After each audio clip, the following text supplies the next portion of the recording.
ప్రసన్న కుమార్ రెడ్డి చేసిన ఆరోపణ, ఎదుర్కొంటున్న ఆరోపణ ఏంటి? ఒక ఎమ్మెల్యే, అది కూడా ఆయనకి చెల్లెల వరుస అయ్యే ఆమెని నేను రిపీట్ చేయలేను, నేను అనలేను ఆ మాటలు అన్నాడు. సభ్య సమాజం ఎవరు మళ్ళీ రిపీట్ చేయలేరు. ఆ మాటలు అన్నప్పుడు ఆయన్ని పరామర్శించి ఓదార్చాడంటే, అంటే మహిళల మీద అనకూడని మాటలు అన్న వాళ్ళని ఈయన సపోర్ట్ ఇస్తున్నాడా? రెండో అంశం చూసారా? మరి ఆయన పరామర్శించుకు వెళ్ళేటప్పుడు మహిళా వాళ్ళ వీళ్ళు ఉంటారు కదా నాయకులు, వైఎస్ఆర్ కాంగ్రెస్ పార్టీ నాయకులు, ఆయన కూడా ఈయన వెంట వెళ్ళేది ఉండే కదా, వెళ్ళేది ఉండే కదా.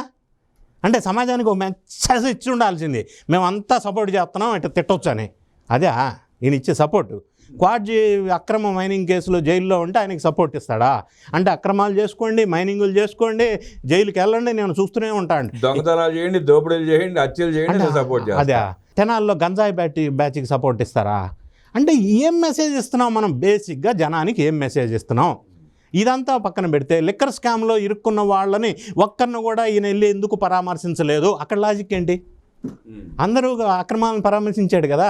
లిక్కర్ స్కామ్లో ఇరుక్కున్న వీళ్ళ బ్యాచ్ అంతా ఉన్నారు కదా, వాళ్ళని ఎందుకు పరామర్శించట్లేదు అనేది ఒక పెద్ద క్వశ్చన్. అంటే వాళ్ళు అడిగే ప్రశ్న సమాధానం చెప్పలేకంటారా, లేదంటే అక్కడికి వెళ్తే నేను కూడా మద్య స్కామ్లో ఉన్నాను అని? రెండు అంశాలు ఇక్కడ అనుకుంటారు. వాళ్ళు అసలు ఈ స్కామ్లో ఎవరి గురించి ఇరుక్కున్నారు, ఎవరి కోసం ఇరుక్కున్నారు, జగన్మోహన్ రెడ్డి ఎవరి వల్ల ఇరుక్కున్నారు, జగన్మోహన్ రెడ్డి ఎవరికి లబ్ధి కోసం ఇరుక్కున్నారు, జగన్మోహన్ రెడ్డి. అటువంటి అప్పుడు ఎలా వెళ్ళి పరామర్శిస్తాడు? సిగ్గేసిందంట. సిగ్గుతో కూడిన భయం వల్ల వచ్చిన ఆందోళనతో వచ్చిన టెన్షన్ వల్ల.